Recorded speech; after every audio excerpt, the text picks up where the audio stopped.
Mavis is a diesel engine who works for the quarry company shunting freight cars in their sidings.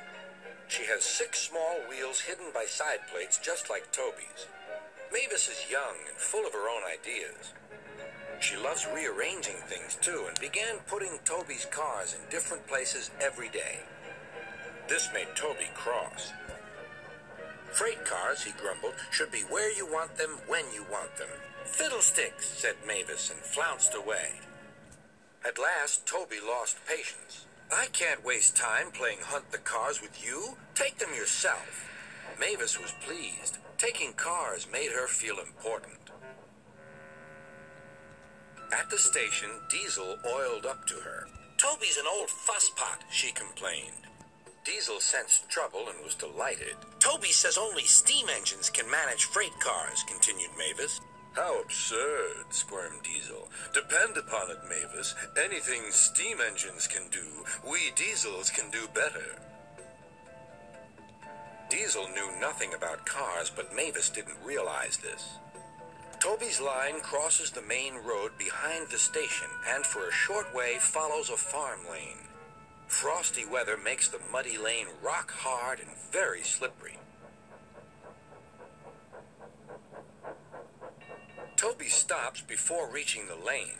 His fireman halts the traffic at the crossing, and then he sets off again. By using the heavy cars to push him along, he has no trouble with the frosty rails in the lane and across the road. It is the only safe thing to do in this kind of weather. Toby warned Mavis and told her just what to do. I can manage, thank you, she replied. I'm not an old fusspot like you. The freight cars were tired of being pushed around by Mavis. It's slippery, they whispered. Let's push her around instead. On, they yelled. Mavis took no notice. Instead, she brought the cars carefully down the lane and stopped at the level crossing. All traffic halted. One in the headlamp for fusspot Toby, chortled Mavis. But Mavis had stopped in the wrong place. Instead of taking Toby's advice, she had given the cars the chance they wanted. Hold back, they cried. Grrr up, ordered Mavis. The cars just laughed and her wheels spun helplessly. Workmen sanded the rails and tried to dig away the frozen mud, but it was no good. Everyone was impatient. Grrr, wailed Mavis. Toby was in the yard when he heard the news. I warned her, he fumed. She's young yet, soothed his driver, and she can manage her cars herself, interrupted Toby. They're your cars, really, his driver replied. Mavis is supposed to stay at the quarry. If Sir Topham Hatt finds out...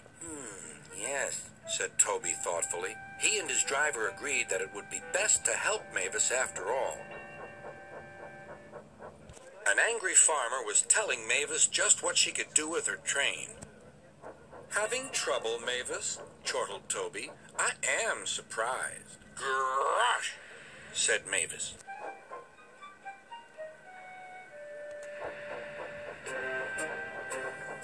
With much puffing and wheel slip, Toby pushed Mavis and the freight cars back. The hard work made his fire burn fiercely, and his firemen spread hot cinders to melt the frozen mud.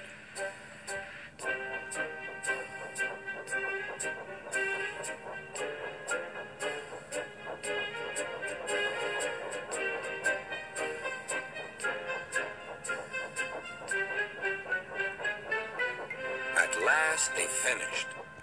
Goodbye, called Toby. You'll manage now, I expect. Mavis didn't answer.